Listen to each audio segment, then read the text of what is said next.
Nagbabayanihan ang mga residente sa Marinduque ngayong araw ng Pasko para hanapin ang isang babaeng nawawala matapos tangayin ng baha ang sinasakyan niyang kotse. Pinag-iingat naman ng mga motorista na bibiyahe sa Quezon at Bicol.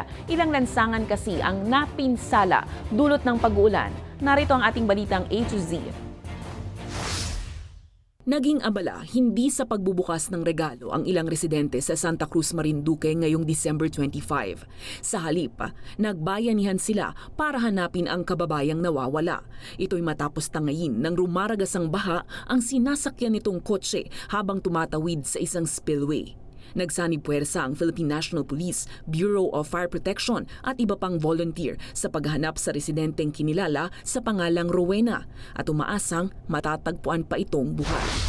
Samantala, ilang lansangan naman sa probinsya ng Quezon ang hindi na madaanan dahil sa patuloy na pagbuhos ng malalakas na ulan. Sa Infanta, Quezon, natabunan ng lupa mula sa landslide ang Marilake Road sa bahagi ng barangay Magsaysay. Sa barangay Bayongon, Bataan sa Sampaloc, Lucban Road naman, nasira ang mismong daanan habang humambalang rin ang mga nagsitumbahang mga puno.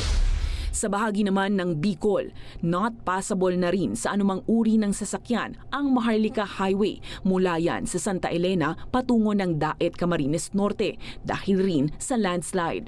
Habang sa Lupi, Camarines Sur naman, ibinahagi ng vlogger na Katambay Bicol ang bumagsak na ginagawang Andaya Highway sa bahagi ng Barangay Kabutagan dulot pa rin ng magdamag na pag-uulan.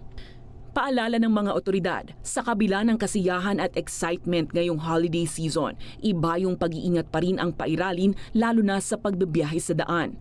Nagbabala rin ang FIVOC sa mga residente sa paligid ng Mayon Volcano sa posibleng lahar flow ngayong tuloy-tuloy pa rin ang buhos ng ulan.